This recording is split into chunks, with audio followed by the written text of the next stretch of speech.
دے خطبے بیان کیتے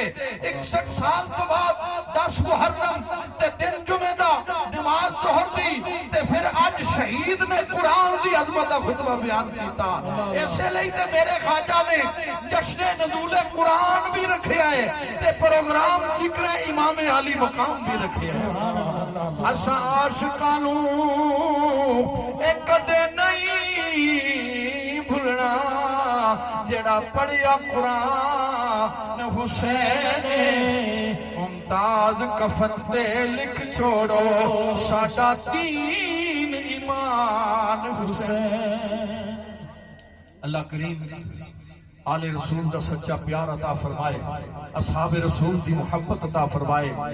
اور حضور خواجہ سرکار دا سایہ دراز فرمائے حضرات مرکزی اور آخری خطاب اس کو پہلے چند اعلانات سماعت فرما لو